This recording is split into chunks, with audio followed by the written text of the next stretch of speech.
assalamualaikum, selamat pagi. Hai, selamat ya buat kalian sudah lulus dan sudah berhasil masuk di SMP Negeri 1 Ngantang. Bagaimana? Sudah melihat sekolahnya kan? Selamat ya, sekali lagi Ibu sampaikan. Nah, bagaimana? Deg-degan kan kemarin waktu melihat pengumuman di papan pengumuman, dan pasti kalian punya rasa penasaran tinggi. Gimana, aku diterima nggak sih? Nah, pasti penasaran. Oke, nah tapi sebelum itu kita kenalan dulu yuk. Perkenalkan, Ibu adalah Ibu Happydiah Aprilianing Tias. Ibu adalah salah satu guru bimbingan konseling di SMP Negeri 1 Ngantang. Biasa Ibu dipanggil dengan Ibu Happy. Oke, kita langsung aja ya ke materi kita kali ini mengenai pendidikan karakter. Oke, jadi pendidikan karakter merupakan suatu ilmu pengetahuan yang berfungsi memperbaiki karakter manusia yang perlu ditanamkan sejak dini guna mencetak generasi berakhlak dan bermoral Pancasila dalam lingkup revolusi mental. Gimana sih maksudnya, Bu? Nah, jadi begini, setiap anak, setiap kalian itu memiliki kekuatan dalam diri kalian. Kalian tuh bisa punya pengalaman, kalian bisa punya kekuatan dalam diri, punya kepandaian, punya kecakapan bahasa. Nah, seperti itu harus digali dan dilatih. Nah, siapa sih yang berhak mendidik dan melatih kalian dalam kalian melanjutkan atau mengembangkan kekuatan yang ada di dalam diri kalian? Yaitu adalah pendidik, Bapak Ibu guru, orang tua, guru les. Nah, seperti itu. Jadi, pendidik itu harus membimbing dan menguatkan apa yang ada di dalam diri setiap anak agar kalian dapat memperbaiki tingkah laku, cara hidup, dan mengembangkannya. Dan pendidikan karakter merupakan bentuk kegiatan manusia yang di dalamnya terdapat suatu tindakan yang mendidik diperuntukkan bagi generasi selanjutnya. Tuh kan, penting banget loh pendidikan karakter itu.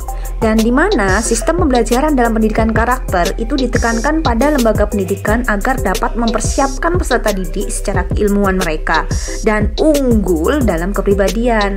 Tuh, lembaga pendidik dituntut keras untuk menghasilkan peserta didik yang kuat dalam nilai moral, spiritual, dan tentunya dalam keilmuan mereka. Keren banget kan? Jadi kalian tujuannya bersekolah, tujuannya belajar itu adalah menjadikan diri kalian lebih unggul dan memiliki nilai-nilai moral dan spiritual yang kalian butuhkan di masa yang akan datang. Ngeri kan? Yuk kita lanjut.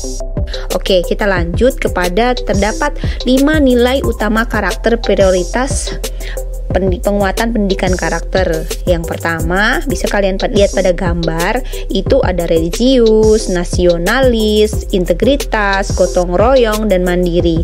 Nilai yang pertama yang akan kita bahas adalah mengenai religius. Religius maksudnya adalah mencerminkan keberimanan terhadap Tuhan Yang Maha Esa, di mana itu diwujudkan dalam perilaku melaksanakan ajaran agama dan kepercayaan yang dianut, menghargai perbedaan agama dan percayaan lainnya. Sifat yang muncul atau perilaku yang muncul adalah toleransi, cinta damai, persahabatan, teguh pendirian, ketulusan, percaya diri, anti perundungan dan kekerasan, tidak memaksakan kehendak, mencintai lingkungan, kerjasama antar pemeluk agama dan kepercayaan lain, menghargai perbedaan agama dan kepercayaan lain, melindungi yang kecil dan tersisihkan. Nah, yang kesemuanya itu merupakan implementasi dari perilaku religius. Nasionalis. Nasionalis adalah kita bisa menempatkan kepentingan bangsa dan negara di atas kepentingan diri dan kelompoknya. Nah, contoh-contoh perilakunya seperti taat hukum, disiplin, cinta tanah air, menghargai keragaman budaya, suku dan agama, kemudian apresiasi budaya bangsa sendiri, menjaga kekayaan budaya bangsa, rela berkorban, unggul dan berprestasi, serta menjaga lingkungan. Nah, bisa kan? Dan Ibu yakin kalian sudah melaksanakan apa saja yang sudah Ibu sebutkan tadi, karena kalian memiliki rasa nasionalisme yang tinggi. Dan dibuktikan dari apa? Kalian selalu datang tepat waktu, tidak pernah terlambat, kemudian mencintai negara Indonesia, kemudian kalian menghormati agama lain. Kita lanjut ya ke yang ketiga, integritas. Integritas merupakan upaya menjadikan diri kita sebagai orang yang selalu dapat dipercaya dalam segala perkataan, tindakan, dan pekerjaan. Sikap integritas itu meliputi sikap tanggung jawab, konsistensi tindakan dan perkataan yang berdasarkan kebenaran, menghargai martabat individu, serta mampu menunjukkan keteladanan. Perilaku itu muncul saat kita kejujuran. Nah, kita berlaku jujur, kemudian adil, kita menjadi tidak bersebelah, kemudian keteladanan, kesetiaan, menghargai martabat individu, terutama penyandang disabilitas, anti korupsi, komitmen moral, tanggung jawab, cinta pada kebenaran. Nah, seperti itu sifat integritas atau sikap integritas yang harusnya muncul pada diri kita. Dan selanjutnya adalah mandiri. Mandiri adalah sikap tidak tergantung pada orang lain dan mempergunakan tenaga, pikiran, waktu untuk merealisasikan harapan, mimpi, dan cita-cita. Wah, itu pasti sangat sulit ya. Tapi Bu yakin kalian bisa melakukannya. Dan itu ditunjukkan dengan apa? Dengan etos kerja, maksudnya kerja keras, dengan kerja keras tinggi sehingga kalian bisa lulus SD, sekolah dasar dengan baik. Itu kan berkat kerja keras kalian. Kemudian kalian tangguh, tahan banting, tidak nangis, memiliki daya juang yang tinggi, profesional, kreatif, keberanian tinggi, menjadi pembelajar sepanjang hayat. Nah, dari situ kan sudah ditunjukkan bahwa ternyata kalian berhasil. Sampai saat ini kalian bisa melanjutkan ke sekolah yang kalian inginkan. Kita lanjut ke terakhir ya, yaitu gotong royong. Gotong royong merupakan cerminan tindakan menghargai semangat kerjasama dan bahu-membahu menyelesaikan persoalan bersama. Perilaku yang muncul atau karakter yang muncul adalah menghargai, inklusif, kerjasama, solidaritas, empati yang tinggi, komitmen atas keputusan bersama.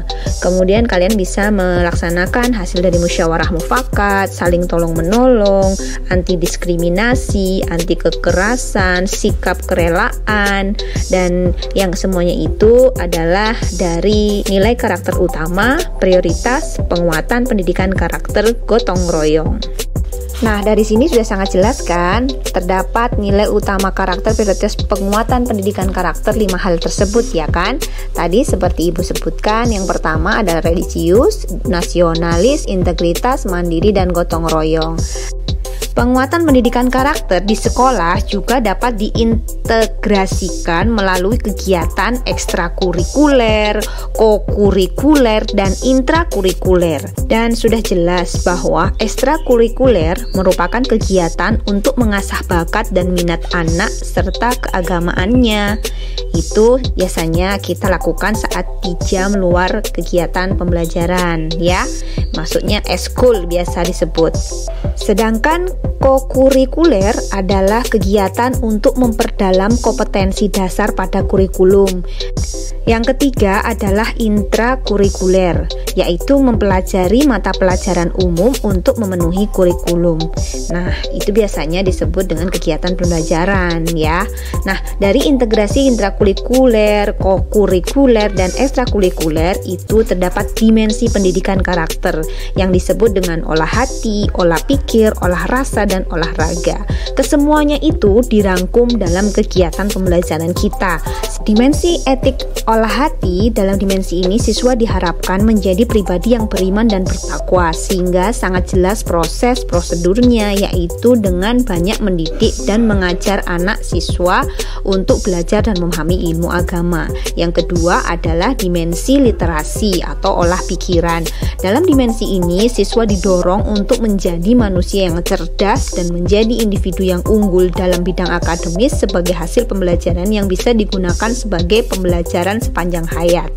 Yang ketiga adalah dimensi estetik atau olah rasa, di mana dimensi estetik berorientasi dalam mendidik siswa menjadi manusia yang memiliki integritas moral, rasa berkesenian, dan berkebudayaan. Diharapkan melalui dimensi ini siswa akan belajar menemukan sisi-sisi estetik dalam dirinya, baik yang berkaitan pengetahuan dalam bidang seni, kebudayaan, dan moral. Yang terakhir adalah dimensi kinestetik olahraga. Dimensi ini menekankan pada pembentukan individu yang sehat, mampu berpartisipasi aktif sebagai warga negara, dan hal tersebut bisa diwujudkan secara maksimal jika peserta didik memiliki raga yang sehat.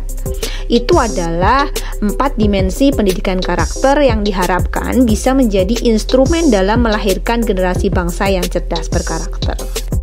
Oke, semuanya Ibu sudah bahas. Ibu mengucapkan terima kasih. Semoga video ini bermanfaat dan bisa menambah informasi kalian ya.